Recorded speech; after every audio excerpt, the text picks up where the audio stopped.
Net force on a charge due to 2 or 3 charges. Suppose if there is a charge subjected to the forces due to multiple charges, then the net force on a charge is given by the vector sum of the individual forces exerted by individual charges.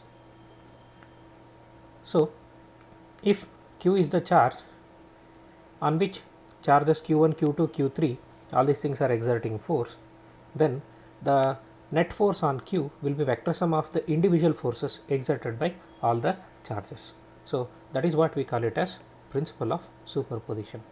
So, total force on a given charge due to number of charges is vector sum of individual forces. Suppose if Q1 exerts force F1 on Q and Q2 exerts force F2 and so on, then net force will be equal to F1 plus F2 plus up to Fn.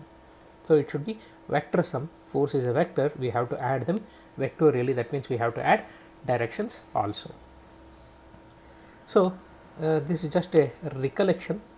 In order to add the two forces vectorially, we can make use of this formula. Suppose if F1 and F2 are two forces acting at an angle theta on a charge, then the net force is given by the diagonal of the parallelogram of which F1 F2 form the two adjacent sides, and this is what we call it as parallelogram law also. So, F net is given by F1 square plus F2 square plus 2 F1 F2 cos theta, and the direction of the resultant is given by this angle alpha which the resultant makes with F1 tan alpha is equal to F2 sin theta divided by F1 plus F2 cos theta. So, this gives you magnitude, this gives you direction.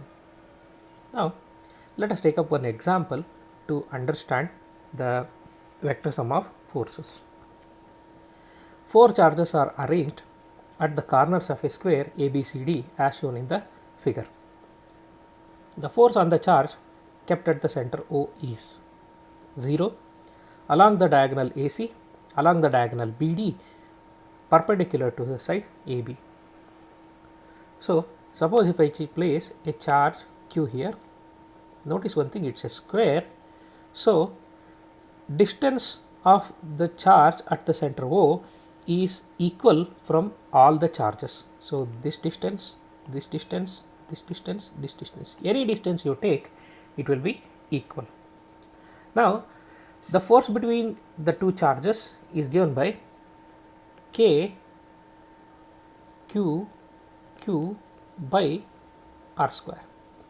Here notice one thing, R is same for all of them. Now, the force acts along the line joining the two charges. Now, let us consider the direction of the forces. So, for that purpose what I will do, I will take the forces, individual forces, I will mark them according to their directions. So, due to charge A,